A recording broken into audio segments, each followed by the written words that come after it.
Hey everyone, we're back with Spinscott here, talking about his interesting deck called the Scorcher, and we're going to talk about artists, artist signatures, competitive, non-competitive, stuff like that. So let's kind of get into Hey, it. thanks for having me, by the way. I like Yeah, your yes, channel, and the long form videos are definitely cool to put on and just kind of zone out and geek out on the deck. So everyone you've had on so far has been really cool. Hopefully hopefully I can give you some equal content to that. yeah. So the Scorcher is a take on a fire only, basically deck with the sorcerer as the avatar instead of flamecaller. I think that's the first question I have is why did you go with sorcerer over flamecaller? Good question. And I won't say good question before everything because that'll cheese it up a bit, but that It's is a all good one. good. So yeah, so my first 4 or 5 months with the game, I started right after the alpha Kickstarter ended. So really, I've 99% of what I've done is beta, and so with the beta precons, that's what I played with at home exclusively. I really hadn't intended to build any custom decks, so Hmm. I was using Flamecaller, Geomancer was my favorite. Obviously, the other two were great, and then I started looking at trying to see really where the different avatars with those decks would really where their peak performance was, right? So for example, Geomancer very strong in the beginning because you're doing the the rubble earth site flips, and then with Flamecaller, has its advantages. I would say like late early stage to mid stage, just really depends on what all of the different what the game state is, essentially how much you have in your graveyard, how much you want to do that direct damage type stuff. And so what I realized is probably the most valuable attribute of the avatars, at least from the way I play, was the ability to really ramp up the drawing of cards after you've established your mana base and your site base. So I decided to build the fire deck around Flamecaller, but then I swapped out for Sorcerer, and I just found that the sort of the cadence of the deck played out a lot better that way. And then being that a big part of this deck strategy is around site placement, and it's very much based on traditional war strategy of positioning, and then really being able to sort of attack from strategic sides and things like that. I wanted to switch to the sorcerer just for the card draw, essentially. Yeah. So you have three artifacts in the deck. You have the two Mix Ignis and one Ruby Core. Is this I've seen some kind of discussion, and I don't know. Actually, I guess this is a better question to begin with. Is this meant to be more of a competitive deck for you, or is this more of just this was fun and I liked the idea of it, so I just ran with this theme? So it started out as a just let's have fun, and sort of it kind of compares to, I played TCGs for about a year, for maybe a year or two back in the early 90s when the revised set of a bigger game was out. And so I was buying packs back then. And I had an all red deck back then. So when I decided to move from the precons and sorcery to try to build my own thing, going all fire sort of was the kind of the first thing. It was sort of like like a nostalgic thing for me, right? And so I wasn't really playing competitive. Most of my games up to that point were cubes at the local store, or mostly playing at home with some friends and family. And then I decided to say, okay, well, what if I really wanted to compete? Because I like to refer to it as I'm passive competitive, right? So I'll come off real kind of like whatever, but then in the back of my mind, I'm like, okay, if I'm going to play and have fun, great, let's have fun. But if I decide to do a competitive game, then I just want to destroy. I mean, the goal is to just win as quickly as possible. Traditional war again, right? Use the Hmm. least amount of resources necessary. Try to take control over your opponent's just any of those things that could go into just if your goal is to win, the goal was to win. And so that's not really my personality, but when I put that hat on for a competitive game, that's what this particular deck has sort of evolved to, which is why I Hmm. don't play this deck hardly ever at home, because don't want to frustrate or I want people to want to play me again, right? I don't want to Right. be like, oh wait, what just happened and that's it, and you know. So yeah, so it is very much competitive. So I use the mixes and the core really just to get those resources early. And Hmm. I design the deck not to have to mulligan very much so that most of your initial draws are good. But at the same time, if I don't have one of the mixes or the cores, sometimes that will influence me to do a mulligan or try to get access to that quickly, because I really only want to have to be able to put 6 sites out to run this deck, maybe 7 if I plan on sacrificing one. So I want to Gotcha. just establish my territory and then just blitz. And those artifacts allow me to do that Okay. sometimes. Yeah, I've seen like a lot of competitive guys I've talked to have been really the discussion comes up a lot of, are the mixes and the cores really that good? Because, late game they're kind of a dead draw at that point or whatever.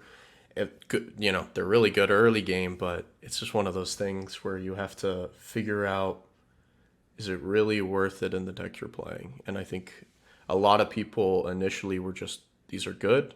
I Hmm. like it. Everyone should be putting these in your deck. And now I think we're coming around to, all right, let's ask the hard questions. Should these be in certain Yeah. decks? So, Yeah, I well, I think if I can make one more comment there, I yeah. think, it seems everyone got super excited about, the quote unquote Alchemy 9, right? And Mm-hmm.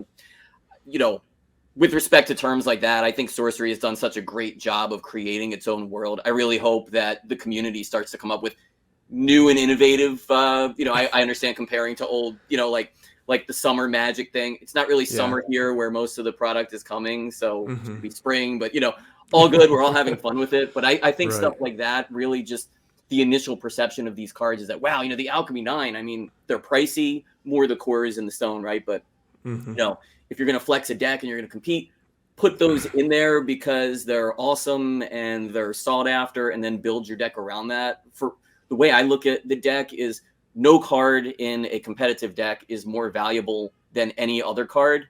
And no one deck, if you have a deck where 1 or 2 cards makes or breaks your strategy, then your odds of really being able to do what you want are sort of diminished, right? So I Mm-hmm. think you're going to put 2 mixes, and I've gone back and forth, maybe just having 1 versus 2, but looking at the whole spread of cards, I think that you can build strategies around utilizing a mix towards the end of the game as well if you hold certain things back in your deck or in your hand and play strategically, especially if you're playing a deck like mine where getting 6 to 7 sites max really establishes your side of the realm, or sometimes it occupies the other side, which we'll get into. But pulling a mix late game, I might be holding a Phoenix, I might be holding a Death Dealer or something, and I want to be able to use the mix, the extra 3 to get the Death Dealer out, and then have some other mana to be able to pull from my sites to be able to seed the realm with some things, because hopefully my opponent doesn't have enough in their hand to really do as quick of a recovery. And then in subsequent turns, the mix later game did play a big factor. So, it's all about the overarching strategy for me. Gotcha. So you're more minion heavy in this deck than you are magic heavy. You have 13 magic and 24 minions. You have pit vipers, lava salamanders, scorpions, violimp, colicky dragonettes, clamor of harpies, protrusion cavalry, Ascalon phoenix, infernal legion, and death dealer. So with that being said, I think the ones that when I was looking over this, that kind of caught my interest more than anything else was the Ascalon Phoenix was an interesting choice, and I wondered why. Mm-hmm. And the Lava Salamanders, I think I understand why, but they are kind of more on the like situational side for me. But maybe you've seen some use that I haven't. Yep. Okay. Well, let's go backwards. Let's start with the salamanders. Yeah. So really, let's go back even further and start with the sites. I Okay. started building this around the sites because if you're going to war, understanding your enemy's territory and understanding how to really infiltrate the enemy territory while also protecting your home territory and your home that's all site and territory based, right? So I Mm-hmm. figure if you're not in the right places on the board, that gives you a disadvantage to where you can use those powerful spells and even the smaller minions that you have. So we can talk about the sites next just to keep things kind of going in order. But really, the reason I have sort of those smaller power minions in there is because my goal here, there's two main strategies, and I have a primer for this deck as well. I spent quite a bit of probably too much time crafting, but it was a lot of fun to put together, and it really goes deeper into these strategies. But basically what I want to do is be able to get spellcasters out. So the name, that's the crossfire part of the deck title, right? Is to be able to not do the traditional just play forward or the vertical type approach, but I want to be able to be more flexible and play forward, but also flank in from the sides, and through use of a, say a cornerstone, for example, and then another site of mine, be able to bridge a gap to my enemy's home territory. And so what the lava salamanders do is they enable me to keep my sorcerer protected. And if I've got a standing stones where I can put any minion there, then becomes a spellcaster, or I've got a river of flame or something, I can then protect my sorcerer and then also be out there with the lava salamanders, being able to fire spells from the sides. And if I've got my Infernal Legion out, I believe it's the lava salamander doesn't take damage from any fire damage. So when he triggers at the end, or if I've got Colicky Dragons out there, really, it reduces the what do you say? It reduces the friendly fire, right? So I'm not going to hit myself. Now, if I can put a lava salamander out on the other side of the board, I can start firing those spells. But also, my most recent addition spell into this was the Pact with the Devil. And so I can sacrifice, rather than taking half life to draw 3 cards, I can sacrifice one of the lava salamanders, especially later in the game when I've got other spellcasters out there. And that's a pretty, you're kind of cheating the devil a little bit there, because that's a very low sacrifice for the benefit that you get of the 3 cards. So lava salamanders, they're pretty weak. They can be wiped out fairly simply, but I feel like the other weaker minions I have out there have the benefit of lethal, so that I can really sort of force my opponent to think harder about who they're attacking and when, and kind of make them kind of move a little bit. Not so much like an air deck, for example, or a water deck where you can force movement, but I want to influence movement with that stuff. Now, the Phoenix, my favorite opponent, plays a killer custom air deck, and she's got a lot of flying minions in there. So that's sort of an ode to what she's doing with her Spark Mage deck. So I've got that in there. I believe it's a 5 casting cost, if I remember correctly. So I don't have a lot of high casting cost minions in there. So I just wanted to have something in there that was a little bit more powerful, that also I could get into enemy territory with if possible. So awesome. Yeah. Plus the art is stunning, and I just love pulling that one out of the deck. Yeah. So I see that you have the almost max on the Pit Vipers and max on Scorpions. So this was coming back to your kind of, I'm going to decide where you're going to move because I'm going to put these things in your way to defend. I'm assuming it's more defensive than offensive with these guys, or is it a little bit of both?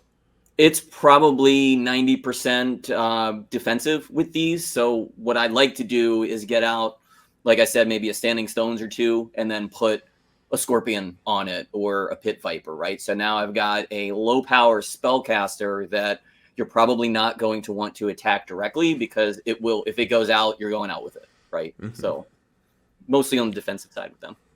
Gotcha. And then the Violimps, they're classic in most fire decks at this point. How do you use these? Because I know there's some people that use them in different ways than others. Like in that Earth Fire deck, they play it to, wake the Slumbering Giantess, then be able to attack with her, other things like that. So kind of, you use this as a defensive piece, or kind of a final hit with the Jihad, stuff like that. Pretty much, yeah. You're reading into this quite well, of course. As a much more competitive player than I am based on our talk, it's like you can kind of like see the thought process and a lot of stuff. So nice work there. But yeah, these, and by the way, I can never decide whether I like the alpha art on the beta or the beta art on this better. I just think both artists did just a tremendous job, and the way they're differentiated, one's more playful, one's more evil. And so like, I personally would like to ask Eric's Curiosa if they can make an exception to the rule and let us use 8 Violimps in our deck. That way, be really cool. Or maybe a homebrew sort of like, alternate strategy with that. But no, I use these mostly for a very offensive take. So if I've got the Jihad out there, then, really I use these mostly for that 2 damage that they come out with. Because that's just such a great merger of being a minion, but also being able to do direct damage. So I will bring those out there. I'll also, if I've used the cornerstone to get into enemy territory, then I'll put it right next to the right next to my opponent's home site, assuming that they're still there on that initial site. And then I'll just ping them for 2 down. Or if they've got something else protecting them there, even if it has lethal and it's a lower power, I can use that to wipe that out. So it's good. I would say if you break the game down into thirds, I think it's really powerful in the final third of the game when you can use it to do a death blow, or you can use it to really just sort of eliminate that last line of defense of your opponent.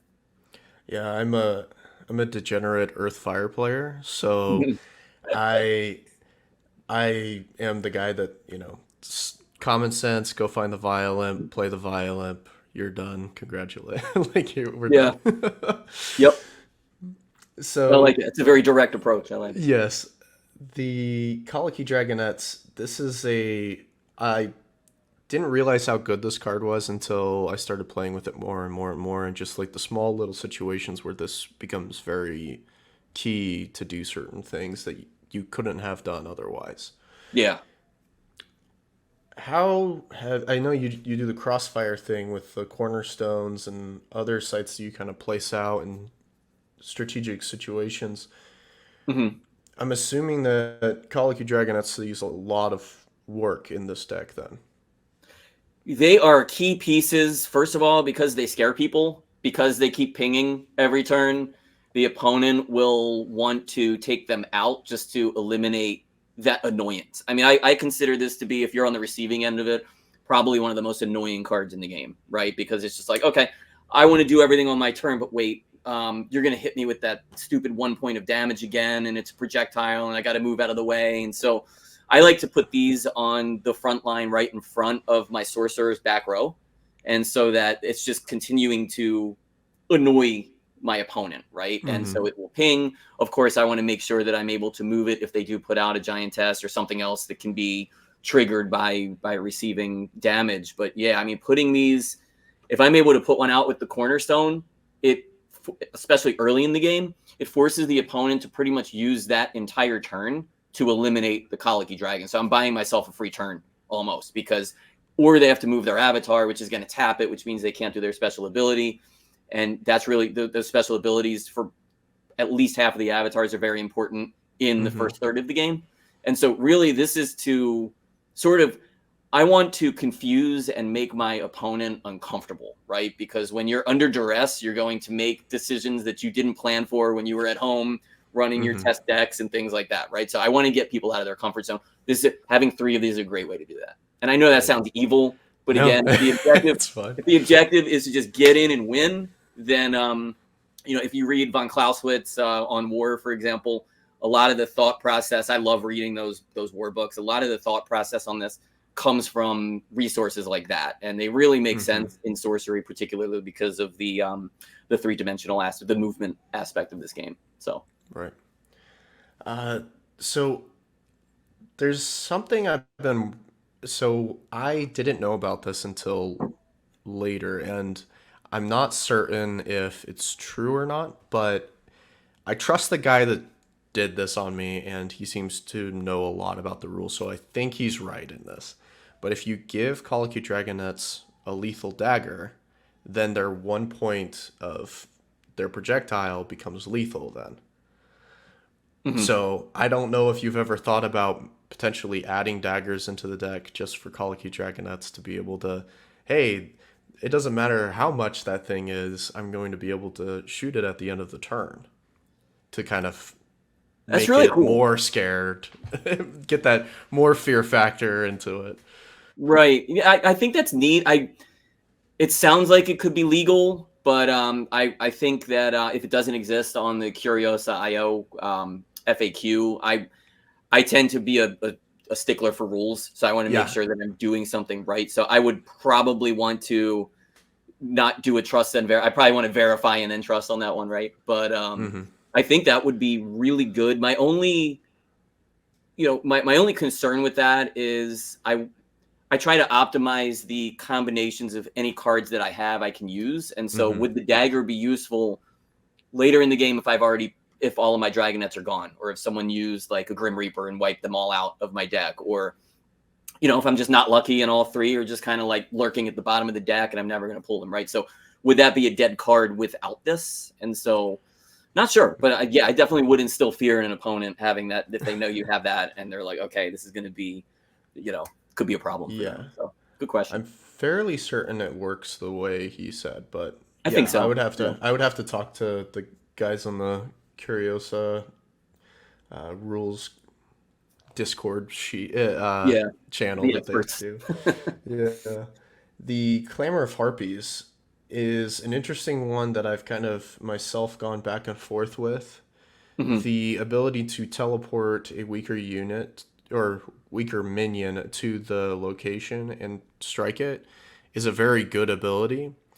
If this was a 4 for 4, it would be really good. Oh yeah. I've just been seeing recently in the meta, because again, I'm more competitive.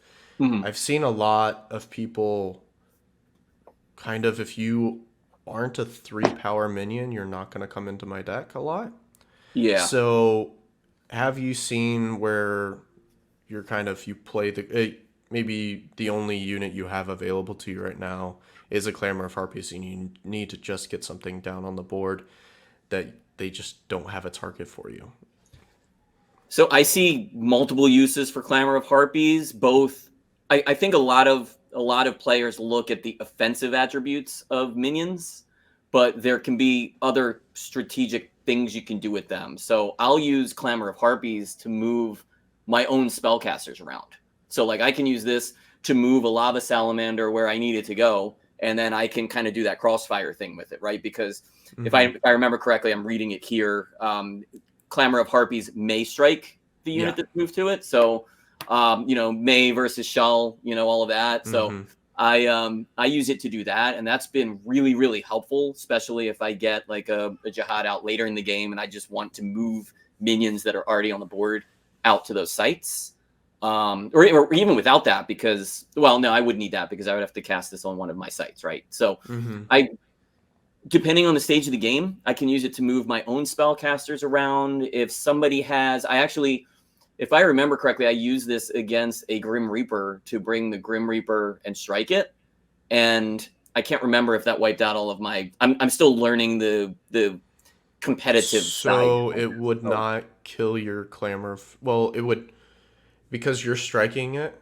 It doesn't do damage back to you. because it's not an attack, right? Yeah. Right. Mm-hmm. Yeah. So that's a great way to wipe out, weaker strong threats that are associated with weaker minions. You can Mm-hmm. wipe those out with the Harpies. Also, it's flying again, so I believe it is airborne, Yeah, right? it's Yeah. airborne. Sorry for the flying. I'm trying to No, you're good. delineate the terminology like everybody else, but it does have airborne. I didn't say lands at all so far, so we're good there. We're calling them sites. Mm-hmm. Airborne. So it just gives me more of a defense there. So I find them to be very useful, and I don't really care that they're only power 3 because I've got a lot of other annoying, smaller minions that my opponent may want to wipe out first. So Yeah, I did. Yeah, with the lava salamanders and being able to reposition them to do a heat ray or do something else along those lines seems very powerful. yeah, The Petrusian Cavalry, I would say, is maybe a contender to add that lethal dagger in there, because you could then charge and attack with oh, that lethal dagger. So, but it is a really good card. 4 for 3 power with charge. It can end a mhm. game with a jihad. It can attack a site immediately that is undefended, so you can get that chip damage in. It's a really good card. Is there anything It's more you would great. like to add? Yeah, and I'm kind of surprised that it's an ordinary because that charge ability is really, really, really good and doesn't exist on many cards right now. It'll probably be more prominent in future sets as things grow and expand. But I mean, to be able to bring this out and move, and again, when we talk about mixes, with the cost on this is 4. So Mm-hmm. I've had situations where, turn 1, turn 2, I'm able to like put one of these out. And typically I want to make sure that I put it out when I can attack an undefended site, because it's just a direct, 3 damage, right? And so, Right. being able to bring that out early, or even with a mix later, if we go back in time in the interview to the beginning, that's a great pairing, right? Mix, use it to get this out, and I've only used one of the mana that I was going to use from my sites, right? So I love this card. I actually thought about swapping out one of my Scorpions or Pit Vipers for this, but it just seems that lethal ability carries a lot of weight in this. Something lethal with charge would be probably not allowed in the game, but maybe I'll hold out until see if that ever happens. But yeah, I like your concept with the dagger. That's pretty cool with this too, with the charge. That's dangerous. Mm-hmm. And then we kind of talked about the Phoenix already, so we'll kind of pass that and go to the Infernal Legion. Mhm. So this is another one. Now that I'm reading the text box here, at the end of your turn, deal 3 damage to each other adjacent unit. I don't. Yeah, I'm not certain about that one with Lethal Dagger. I'll have to ask in the chat later about that one. But a 6 for 6 with 3 threshold. I'm assuming this is maybe one of your bigger targets for a mix, just because then you can Oh yeah. bring it in turn 3, you bring it out on a cornerstone next to your opponent's stuff, and you just say, hey, you're going to start taking 3 until you deal with this. Yeah. This will definitely waste somebody's bury or drown quickly. So it's a good way to use up one of their defensive spells indirectly. I like this card. This one's challenging because I really only find it. First of all, I like that it doesn't deal the damage nearby. It's adjacent. So again, you're looking at kind of that plus sign of where you can deal damage. So depending on the site placements, I can move my minions around so that they're not hit by the 3 damage. If I can get it on the back row of my opponent's area, that's great. And really, that's sort of the target for this. I don't want to put this close to my home area because typically I've got a lot of those smaller lethal minions that would just get wiped out next to this thing. So I needed a big minion for the deck, and I wanted something that I can get out that could just start pumping out damage, mid to late game. So, I end up mulliganing. Unfortunately, I always tend to pull this in my first draw, and it's just not useful at the beginning. So I will mulligan it, but it's probably the most mulligan card in my spell deck, pretty much. But if I can get it, and at that point it doesn't matter, right? Because it's just a trade. But if it comes up later, it's very powerful. Right. And then Death Dealer. I love the art on this, as well as the ability just kill all other minions. Yep. 7 for 7 power, not 7 power, 7 resources for 4 power with 2 threshold. It's this is kind of a get out of jail free card in my mind, that you just kind of, oh, okay, everything's going bad for me and I need a way to turn it around. All right, I'm going to play this Death Dealer. That's all I'm going to do this turn. But this just completely changes the field. Yeah. It is a sort of a reset, not a roots reset, but definitely a reset nonetheless. And I like that. I sort of wish it was stronger than 4 power. 5 would be better, but I understand that it's wiping everything out of the board, and so it would be an unfair advantage. But what I started doing is pairing this up with the Pillar of Zeros, and so if it's late game and I do have a lot of strategic spellcasters out and some other things, and because of the second spell draw for turn, really in second and third phases of the game, I've got a nice hand full of some of those smaller minions, and I'm able to infiltrate my enemy's territory and really have flexibility with placement. Then I can drop a Death Dealer, and then basically that puts a lot of dead minions into the graveyard or the cemetery, whichever we call it here. And so then I can take advantage of getting some of that life gain, because there's really not a lot of life recovery options with fire. And given I don't get a fire threshold from this site, but I'm probably not going to play this one out until later on anyway. So that's a cool, hey, I'm going to kill everything on the board, but I'm going to sort of negotiate that trade with being able to get some life and clear a board that hopefully I have a lot of flexibility to occupy on my next turn. And by the way, I'm probably going to have a couple of violence in my hand before I use the Death Dealer, so I can put those out and just do some hits. So the magic area of the deck, you have just what looks like a gigantic burn package where you have Fireball, Minor Explosion, Heat Ray, and Firebolts, and then you have the Pact with a double for the extra card draw. I'm assuming Lava Salamanders are shooting off a lot of these if instead of your Sorcerer, or is it kind of obviously it depends on the positioning, but Mhm. it's nice that you have those guys in the deck to kind of facilitate different places you can shoot with these. Yeah, and that's key because if you have a handful, if you have 4 or 5 of these different fire spells in your hand, but you only have your avatar to be able to shoot them, and you have, with the rules revisions that came out, I think in January, your opponent makes sure that they kind of have a weaker minion in the way all of the time.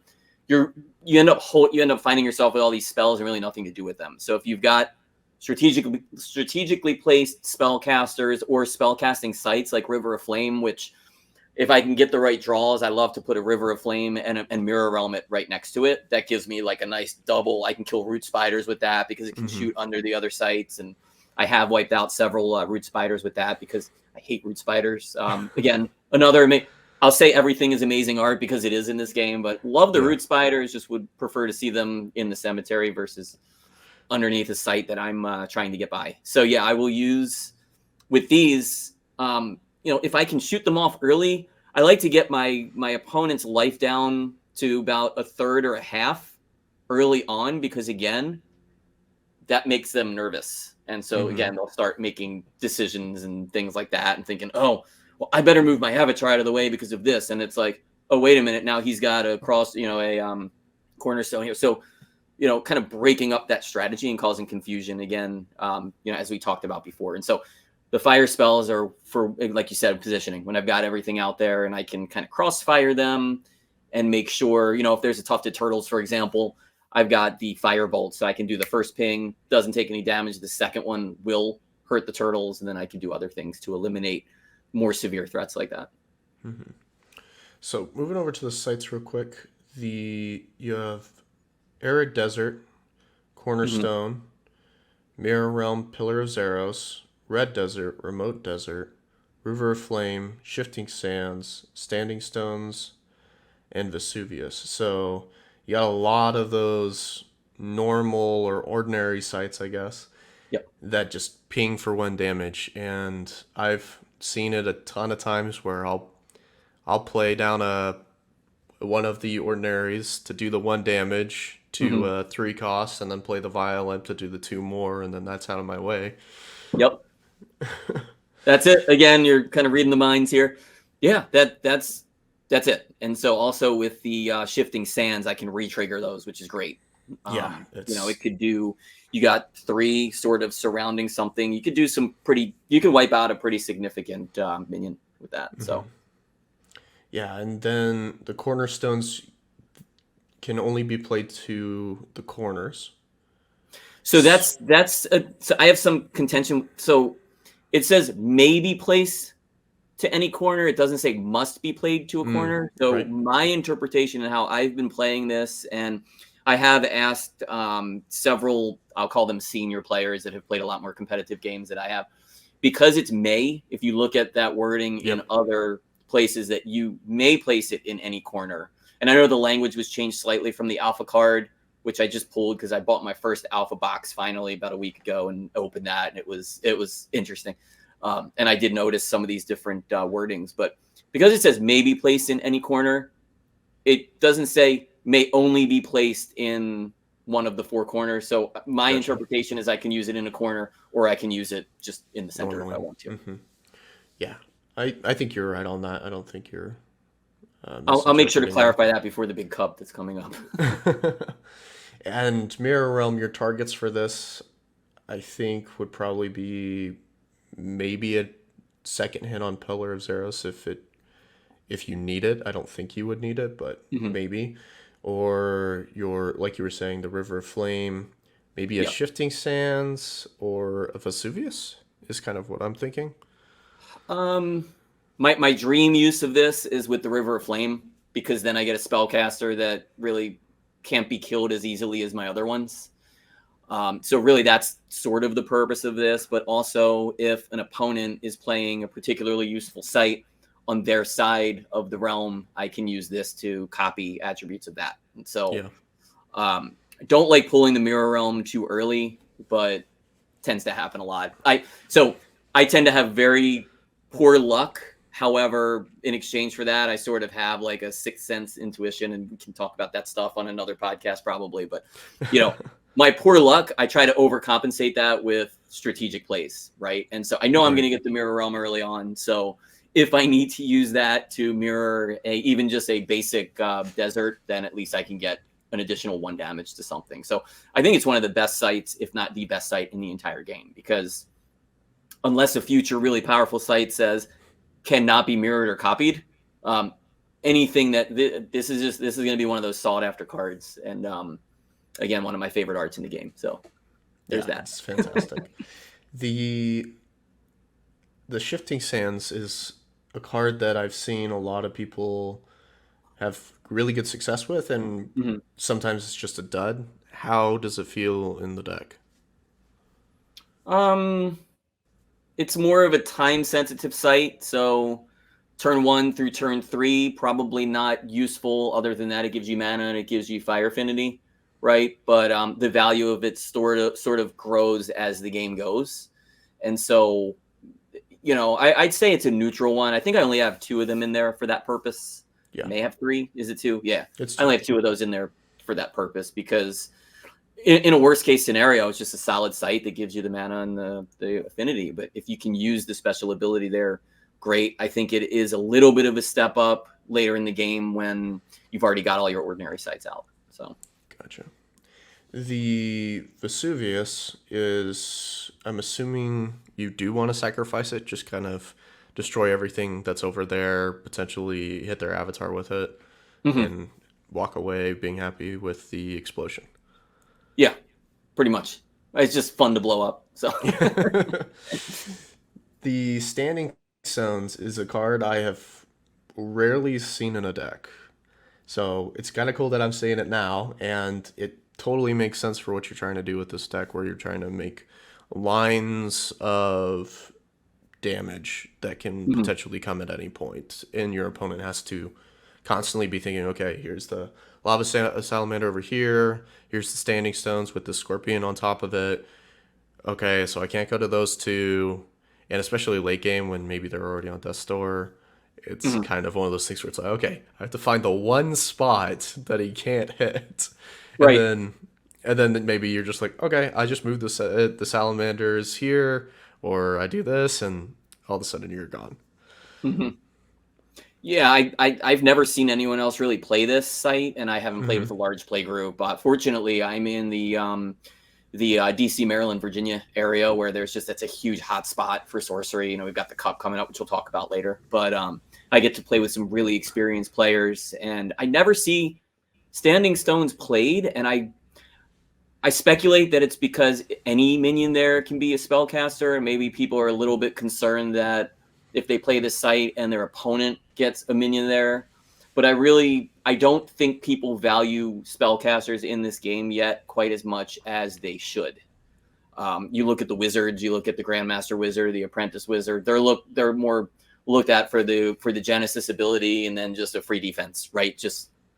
And Mm-hmm. that's it. But again, because this is a very spellcaster friendly deck, and that's really a core element, the Standing Stones, I find incredible value in those. And honestly, I wish it was an exceptional because I would definitely have a third in there. So Yeah. because then maybe I could take out, and again with Pact with the Devil, right? I mean, anything there is a spellcaster, so I can sacrifice a Violent or, you know, anyone there to get that benefit. So I think they're super useful. I think we're going to see a lot more of the Standing Stones index. Yeah. I yeah, that kind of covers the deck for. I'm trying to think if I have anything else to say or to note here. Yeah, that I read over the primer, and the primer was definitely helped with how I was thinking about it as we talked. But I Great. would definitely, if you're okay with it, I would like to link it in the description so people can kind of look over it, build it themselves, try it out, make their own tweaks. Absolutely. Yeah. Yeah, I made it public. I was kind of holding back on that because for the life of me, I couldn't figure out. Because again, I don't come from a competitive background on this. We Right. can chat to that, but I'm like, why would anyone want to share their? I mean, your strategies and your plans. Like, why would you want anyone else to know that? Obscuring that, or even putting up a deck that is the opposite of what you're doing, or maybe swapping three. Just to create this perception. And again, for competitive purposes. But then I figure, there's so many different, there's like what, 405, 406 cards in the set or Hmm. something. So even if someone is using, and I'll go back to one of the things that I love about sorcery is that I think they do a great job of sort of equalizing the balance between luck and skill in this game. Right. And so I think that prevents really any of these strategies from backfiring on me. Like if someone wants to see the deck and build something or build the exact one, great. I think it's really fun. I haven't really looked at anyone else's deck compositions. And that comes from like the music world that I do. I try to self isolate so that what I create is sort of uninfluenced Gotcha. and unbiased. And so, I hope that there's some things in this deck that are unique that really get people's wheels turning. And yeah, absolutely. Share the primer, share the deck. I made it public about a week ago. So yeah, happy for people Cool. to take a look. Yeah, I will do so. The moving into kind of our next topic here. You are a big fan of the sorcery art, which I am too, and I think a lot of people are that play this game. I don't think you Mhm. can play sorcery without loving the art of this game. For sure. So I wanted to ask a couple of questions associated with that, and then we can kind of talk about specific things as they come up. The Do you have a favorite artist? Can you have a favorite artist? Second question first. I don't think you can because Okay. I think if there's always, it's like a great movie where, look at like, I mean, I won't even give it, there's so many, right? But a great movie, those movies you can watch 1,000 times and you always pick up on something different, or a new scene becomes your favorite scene because you never realized, maybe the dialogue was amazing in one scene, but then you're like, man, look at the shot of this other. And I think it's the same way with sorcery, with this art, is that, you can have a favorite card, but it's probably not going to be your favorite card forever, Hmm. just from an aesthetic perspective, because there's so much to feel with this artwork. And I think that comes from the fact that it is all hand drawn. You don't have the AI, you don't have the digital art where, these are drawings and paintings and pieces of art that you can feel and relate to. And so, yeah, I don't think there can be a favorite artist for me. Certainly for other folks, there could be. I do have a favorite card art, which I catch a bunch of flack for, probably because it's far from one of the most useful decks or cards in the game. But Dan Seagrave's Blasted Oak is firmly my favorite card art in the game because I just think the way that tree, it's old, it's got that light behind it. You can look at that tree and just feel different things. And again, taking the gameplay out, because I think it's a very misunderstood card and maybe not as useful as it will be in future, when future sets come out. But it's fantastic art. Plus, he does a lot of art for album covers, Yeah. and so maybe I picked up on that too as a music fanatic. That kind of speaks to me. But yeah, it's just great art. And then yeah, so to answer, I have a lot of long-winded answers because I'm very passionate about this stuff. So feel It's free to all just good. No, hold up, you're but that's good. enough. But no, I don't think I can have a favorite artist in this. I love pretty much all of them. Gotcha. The so a conversation I've had with people in the past is like, should you get cards signed or not? Is it defacing the card? Is it whatever? Like some people say, hey, it's you're devaluing it by getting the signature, or and some people are like, hey, no, the signature makes it special to me. I am personally of the mindset of if I could have every card signed from every artist in sorcery, I would. I Hmm. probably won't ever be able to do that, but for me being able to talk to that artist, set up something to be able to get a card signed by them is a big deal for me. And then Hmm. getting those cards back after they've gotten signed, being able to open it up and just see that card you've been playing with now have something extra to it seems it just seems awesome to me. What do you think? Yeah. Great perspective. And I feel the same way. I think that having an artist interact with the card physically bridges that gap between yourself, the art, and the other human, that this came from their mind, right? And so I love that you can kind of bridge that gap, make that connection, use that as your cornerstone to get to share territory, right? I think it's great. And with all of the artists that I've interfaced with this game, everyone is super friendly. And it's funny because I've had a lot of people, I'll post pictures of the cards that I get signed, and people will ask me, oh, how did you get that signed? You know, were they cool to deal with and whatever? And across the board, they have been. And I love that the artists in this game, like, there's no gatekeeping, right? Like, there's not one person you have to go through to get, you don't have to go through Eris Furiosa. You don't have to go through an agent or something else. All the artists I've reached out to have really been appreciative that their passion is making a connection with a fan, and they've been willing to do some cool things. And I've had I would love to have one of each card signed again. I think that's a somewhat impossible feat.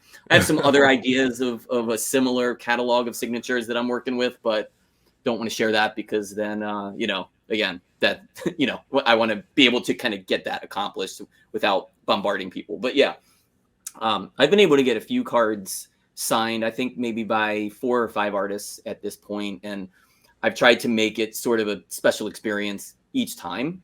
And yeah, so I mean, we can go into some of those if you want. Be happy to. Yeah, go ahead. Because I'm very I like playing the game, and I like meeting other creatives, and so I'll show you a couple things here that I'm super excited about. That I've showed on my channel. I have 2 channels, by the way. I'm not going to do a major plug, but I have my Spinscott YouTube, which I've had for about 12 years, where I do my music production stuff. I think that's at like 47,000 followers or something. Dang. That's an aggregate over time, right? So that wasn't like an overnight thing. And I think it's like 90 videos and, over a decade worth of work, right? So there's that. And then I have my the Contested Reality, which has just exceeded 100 subscribers. And honestly, right now, because I'm so into this game, I'm more excited about the 100 subscribers than I am the 47K, because you get to a point with the channel where you can start putting up content. If you have enough subscribers, people will start to like things by default, right? Like, they'll say, oh, Spinscott put up another video. Oh, cool. Thumbs up. And they might not even watch it. But when you're fighting to really grow something from zero, you really have to put kind of that. And I put the effort into everything. But with sorcery, it's like, I don't see it competitive at all. Some amazing content creators, yourself pretty much at the top of the list with the stuff you're doing here. And, and I see this growing a lot as well with your channel. But yeah, being able to grow a new audience has just been cool. So anyway, you may have seen some of these things, but the ones that I am very excited now, this technically isn't a signed, these weren't cards I sent out to be signed, but these are sites from Marta Molina. They are, I'm gonna come up real close here, and everything's reversed on my screen. So whatever I try to do. Yeah, looks good right there. Yeah, okay. Sorry about the glare. And no, you're good. All right. Yeah. The Art of Synergy. Yeah. So anyway, yeah, that's a lighthouse and an oasis, and I've never thought I would be an art collector, and I'm still not. Kind of a novice with this stuff, but she posted these on her Instagram, and I immediately, I mean, I'm not into impulse purchases. Everything's a strategy, right? But I'm like, I got to find out what these are. And so I messaged her, and she replied back. I said, are those for sale? And she said, these 2 altars are. And I was like, got to have them, We figured out all the logistics and everything. They shipped from Spain. And yeah, they are sort of prized possessions because I like the standard artwork on the Oasis and Lighthouse card. So those are signed. Happy with those. I also I made some purchases on Melissa Benson, who I've loved her art since the Shivan Dragon. And, I got out of TCGs for 25 years or something, came back. One of the reasons I came back is I can't remember where I first heard of sorcery, but I saw that Melissa Benson was doing art for it. And I'm like, wow, that's amazing. Like, I have like Lord of Atlantis and like all these cards that like were my favorites that I used to like frame and kind of stick to the wall. We didn't have like, like perfect fits or anything. All of our cards were played on the raw concrete back then. So I had a beat up Shivan Dragon hanging on my wall and stuff like 100 years ago. And so I saw that she was in the game, and she's one of my favorites. So I bought some things off of her Zazzle site, which is all official and it's great. And she enables you to send out some cards for free signatures if you've purchased from there. At least that's the current policy. Might change, but that's how I was able to do it. And she signed, I think, 8 or 10 cards for me. Of course, Nice. the Legion. And I mean, I didn't want to send every one of her cards, but I'm like, all right, how do I narrow this down? So there was that. And then Lindsay Crummett was at an event, I believe, in New Zealand. And so I networked with a buddy from Discord to get some cards signed from her. Nice. And then I got some from Elvira Shakarova because we actually met when I was playing a show in London. And we sat down. She actually hadn't played the game. And so, I mean, I'm not the most experienced, but I, kind of showed her around. And it's funny because with this deck, I'm like, all right, I've got my Scorcher deck right here. And I'm not going to play with this if you're using precons, and I don't want to end the game too soon. And,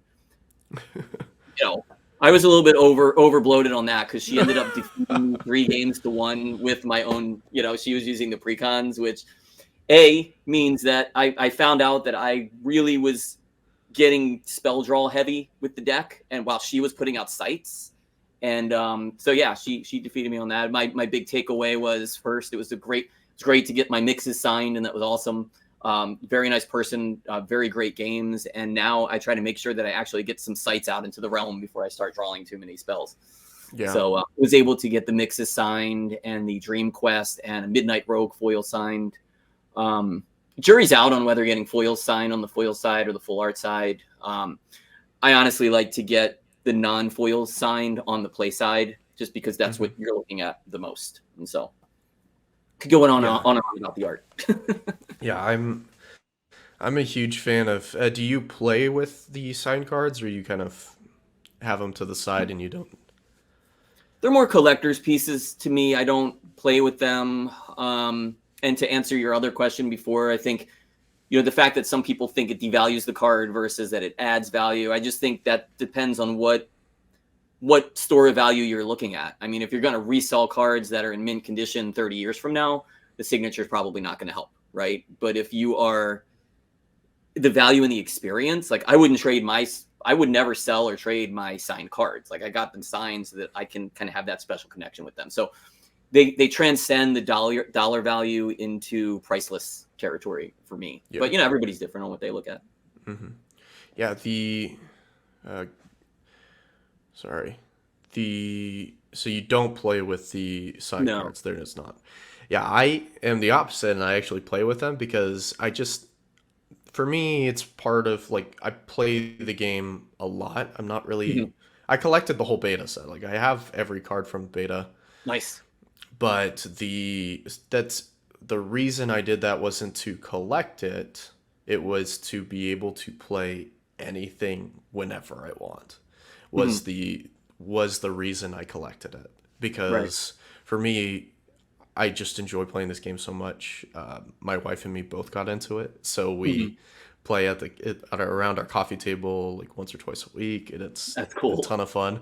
Yeah, but it's one of those things where when I do draw that card that I got signed, it kind of reminds me of the experience while I'm playing the game, and it makes me kind of be like, well, check out this cool signed card I have.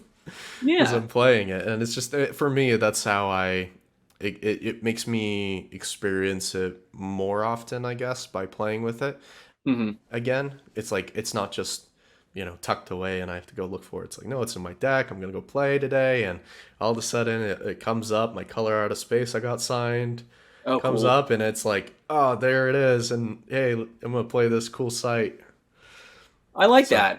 Yeah, man. You might change my mind on this because I mostly don't play with them just because I do like to keep them in my little archival boxes here. And, kind of have it like that.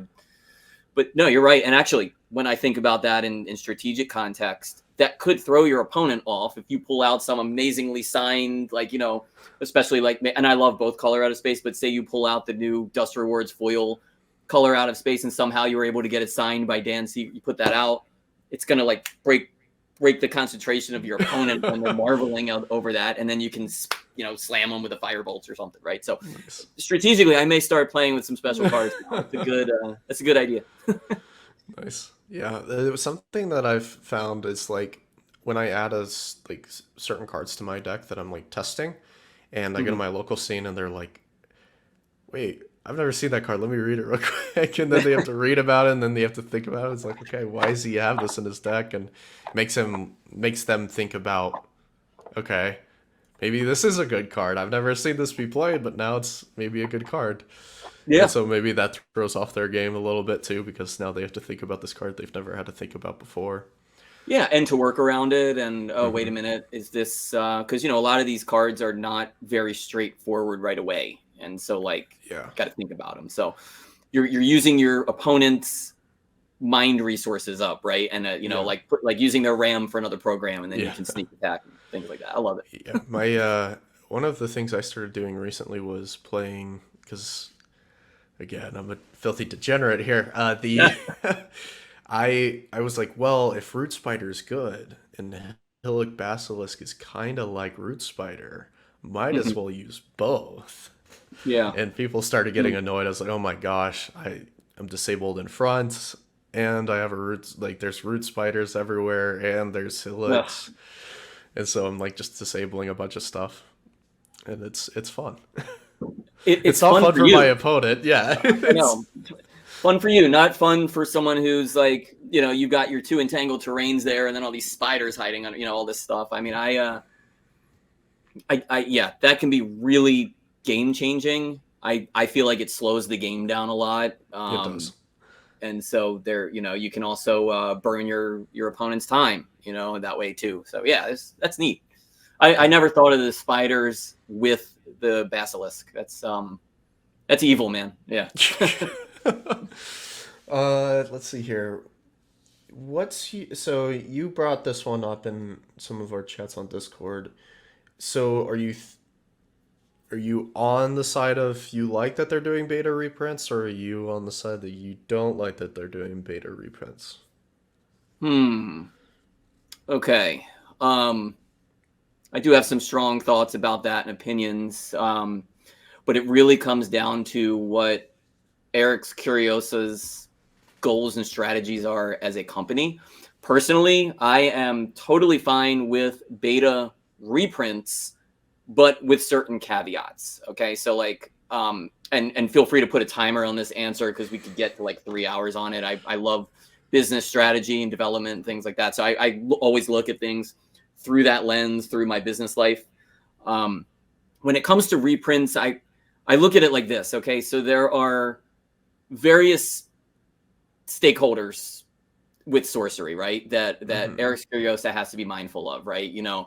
And it's different from shareholders, people that are actually investors, right? But the stakeholders could be anyone from the players, could be collectors, it could be local game shops, it could be distribution and channel partners, could be singles resellers, right? You have all of these different stakeholders that have different objectives and different desires and expectations with their own unique participation in the game. And there's a lot of overlap. There's collectors that play the game, resellers that collect the game, all of that. And so when you talk about reprints, and content creators too, that's another big stakeholder, right? People that are making content love the game, and a reprint may make their previous content more valuable or less relevant, or however they perceive it, right? When it comes to beta reprints, I'm a fan of Eric's Curiosa making decisions that benefit however they've got those stakeholders prioritized, right? So I would think obviously the company always has to be at the top, because if the company makes decisions that affect its value and it goes out of business, well, all the other stakeholders lose, right? So Right. that's kind of at the top. And then, having players and collectors and game stores and resellers, because the resellers and game stores, there's economic value in them, more of from a revenue stream perspective. The shops need something to sell, and Eric's Curiosa needs something to sell too, because, with one set per year and maybe a little mini set in between, they've got to make sure that they at least are conscious of the revenue streams and other ways. So certainly Dust Rewards, which is a free, it's essentially free, could be seen as sort of an alternate. I don't think they're getting any revenue off the shipping. That seems actually, unless you're overseas dealing with some of the crazy prices, which is really just the world's fault, the world economy's fault, that you have to pay that much. I think reprinting beta, I'll try to stay on topic here, is good.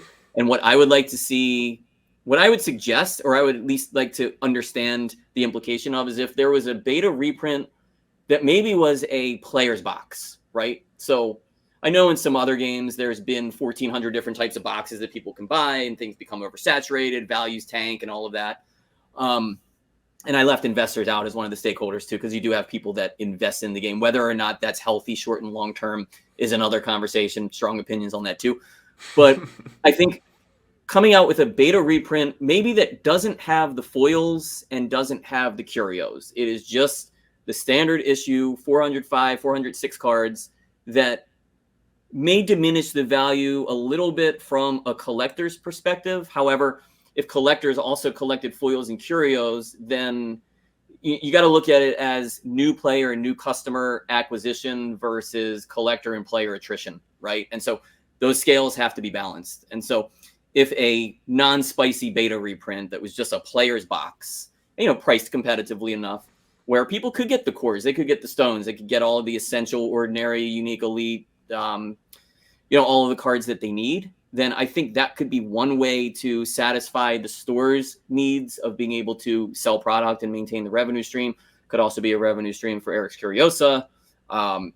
It would probably negatively impact the hoarders or the people that are buying pallets and pallets of this stuff and just want to hold everything so that in 20 years they can sell it for 10x, 20x, 30x what they paid for it. And I think what sometimes those guys fail to realize is that, too much of that, and if the game becomes discontinued, then their investment will drop to zero anyway. So it's a big balance. But bottom line, yes, I think that beta should be reprinted as they are appearing to do in kind of limited, strategic demographics that were underserved previously. I think that's good. I'd like to see a player box, like I said, that can kind of really make everybody happy for the most part. So. Yeah, I'll be honest. If that was a thing, the players box, I'd probably just do that. I'm not a foil collector. I'm not a curio hunter. I somehow stumbled into a curio step, but that's just because it happened. That's all.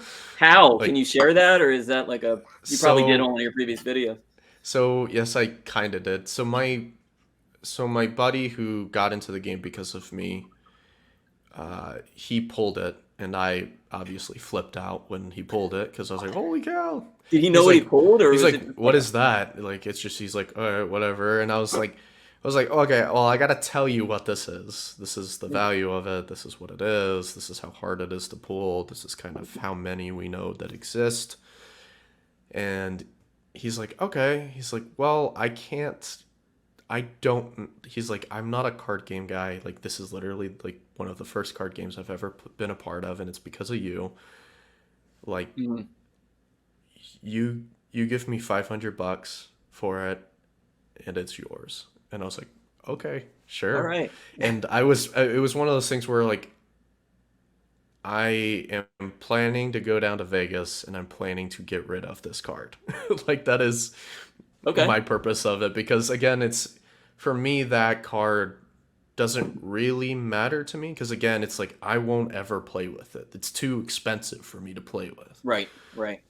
And I'd rather be able to sell it or get like maybe Arthurian Legends, and when Vegas hits and I can go down there and I can go to Sorcery Con and get Arthurian Legends cards and try to, either finish or get most of the Arthurian Legends cards. That's what I would want to do. Yeah. I'm not interested in the ability to, flex on someone that I have this card and someone else doesn't. Like, that's not an interest to me at all. Like, I would rather, or even just get cash and then be able to talk to a bunch of artists and be like, "Hey, how much to get the card signed?" Because again, that's what I would rather do. Yeah. So I think that's awesome. I love hearing that. I love that you didn't say to your friend, "Oh yeah, that's actually really common." I'm surprised we only pulled one. Usually the box would have like 5 or 6 of these. I'll take it. You don't need that one. And then so very nice friend. And, yeah, I told him that I was like, we can split it half and half. We can try selling it, do whatever you want to do. Because he's like, for me, it has no value because, again, I don't know how to sell it. So I will give you something to help me sell it or to do something. And he came back and he was like, "Hey, $500, it's yours." So I was like, "Okay, sounds good to me."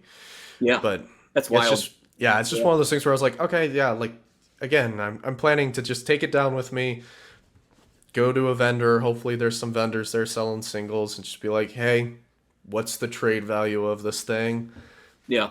Let's see what we can do." Or, maybe now that this video's out, maybe people will know, and maybe someone will You're going to be contact getting me. some private messages. And one of them might be from me because it is a pretty cool card. It is cool. We can do a live negotiation now. No, I'm just kidding. But no, that is something really cool to have. And if your goal is to, and I like how you're very focused on how you value this thing. And I think that's when I see a lot of these discussions in the Discord, you have everyone's prioritization of the different, stories of value of this are different, right? Like for you, Hmm. it's getting cards that you can play with, completing a play set, right? Being able to just optimize your deck, not put cards in a box and, bury them in a time capsule for 1,000 years, right? But, for other people, there's things different. And that's a great flexible card, not flexible, but, to flex with, kind Yes. of like Chase's guns, which have to be mentioned. Yeah. But yeah, I think that's cool that you're taking that to Vegas, and yeah, I would yeah, happy to give you my thoughts offline on how you Okay. can optimize Yeah. the value of it, because dealers and things, I mean, again, if their objective is to maximize their value in the trade, Right. versus everyone, cash is king, right? So you might be able to sell it to a collector for Hmm. 20% more than a dealer would buy it from, take that money and get 20% more from the dealer out of the cards you Right. want, right? And I'm telling you stuff you already know. This is just Hmm. me. It's Friday and I'm like kind of offloading all the business stuff from the week. But yeah, No, that's that's an all good. exciting thing. Yeah, make sure you keep it in your carry on though. Yeah, yeah, definitely. Let's kind of end on this. So you are going to the Sorcery Spring Social. Are you going to Vegas? I'm like pretty sure. So if I didn't have anything else going on, absolute yes. I'm pretty sure I can go. I have a pending music booking outside of the country, which may be at the exact same time, early Oof. November or Okay. right before it. And so that's a tough call. Would probably take the gig. But if that doesn't pan out or if that gets moved, then I definitely would love to come to Vegas. I love going out there. I think the organizers did a great job. I like MGM properties a lot. Like the MGM Grand is Hmm. cool, and so I like where they selected it, and just some classy folks throwing it. And I think it's just going to be a home run event to go to. And now that I know that you're going with a card that I might be interested in, maybe I'll kick the gig to another month. I don't know. Yeah, a But little yeah, incentive. yeah, exactly, right. Yeah, sorry guys, I got to call out on this one. I got to go trade cards. Um, Nice. but no, the spring social, I'm very excited. That's pretty local to me. And Hmm. so I will be attending. Of course, like everything else, I was just going to dip my toes in, and that escalated. And now I'm signed up to compete in the main cup with my Scorcher deck, and get to meet with I got to shout out Ron and his crew again, Ra on the Discord, because I don't drop names a lot unless we're talking about artists, but in this case, I mean, he just did a cool job of really pulling this together for our local and regional scene, and now what appears to be the national and international. I mean, this, I don't know if there's This people seems confirmed coming huge. in. It's big and nice location, and what, 5 or 6 artists going to be there? I don't have the list. But yeah, if you need some card signs, send them my way. Maybe I'll Ooh, get a little bit of that that's done for tempting. you. And That's that tempting. offer is for the other person in the video only. So please, everyone else, don't spam me for So opportunities on that. Come to the event and get them signed. Which I don't, are you attending, or are you just in Vegas? I wish I could, but I'm too far, and the financial situation is not what it needs to be to make that happen. But I Yep. was able to do Vegas because I live in Montana, so Okay. we have a really cheap flight that like goes there all the time. So Nice. it's kind of it's what a lot of people do is go to Vegas for like the weekend. So Mhm. I'm super excited to go down and do it. And I was super excited that it was happening. I was like, oh, I get to go maybe meet all these people I've been interviewing on the internet. And I've Yeah. been, because it's 5 months out, I've been tempted to say, if this gets big enough that people care, I might be Mhm. like, hey, I'm going to bring down a couple boxes of beta or something and tentatively do like a meetup with everyone and just be like, hey, everyone that maybe I've interviewed or just enjoys the channel, let's just do our own little event on the side if everyone isn't doing something, and kind Yeah. of have fun and maybe do a draft or something. It'd be kind of fun. I think you should, yeah, I would launch with that idea now. I know that this thing is going to be big and there's going to be a lot of people, and the fear of missing out as it approaches. I mean, we've kind of seen the same thing with the Sorcery Social Cup, that the Spring Social Mm-hmm. that's coming up. I think the hotel just sold out. Dang. Like that's how many people are coming down. It's a big spot. And so, it's really coming. I think Vegas is going to be huge, if for nothing else, because of Arthurian Legends launching. I mean, everyone's going to just kind of like land there. Yeah. And so, yeah, I mean, for your channel, which is probably going to be a lot larger by then, you'll have Hopefully. like much more people and everything. I think that would be really, really good to do, especially because you're doing these long form videos, which again, I'm a big fan of, and people get to learn a lot about you and about the people you're interviewing. And so that just makes it that much more cool to meet in person and just crack some packs together, maybe film some Yeah. shorts for your channel. It'd be a lot of fun. I really hope I can make it out. We can meet up and Yeah, that'd dude. be cool. Awesome. Yeah. With this, I'm kind of interested to see where this goes. Like, again, it was just me a day just being like, screw it. You know what? I've always wanted to do this and I love Mhm. this game, so might as well shoot my shot and see what happens. And I've gotten a ton of feedback from a bunch of people, and I'm unfortunately like minor dyslexic, so I like mess up certain words sometimes. People are like, hey, bud, just so you know, this is wrong. And I'm like, oh, thanks. Let me fix that real quick. I have caught But none of those on this stream, so you must be comfortable in this conversation. yeah, That's cool. Yeah, but yeah, when it comes to being in front of the camera and stuff like that, you got to convert that energy from really being nervous to that of excitement. And yeah, I mean, playing in front of large audiences, for example, might be nervous, but if you can convert it and feel great about it, so it's no different, because you might have 1 million viewers one day on these videos, right? And so it's anything's possible. So yeah, yeah, cool. awesome. Thank you again for coming out and chatting with me. Again, it's one of those things where it's like I don't want to just talk to people that are just the top brass of competitive and talk to them, but I enjoy talking to people about art of sorcery and concepts of sorcery and other things. So thank you for coming out, and obviously you have a cool deck that we got to do as Thank well. you. But yeah, I love the chat of just talking art and talking sorcery. So Yeah, it's been we'll have great. to Thank do it you. again sometime. Yeah, maybe around when Legends comes out, or post Yeah, post Spring Cup. That would be great. yeah. All right, take care. All right, thanks.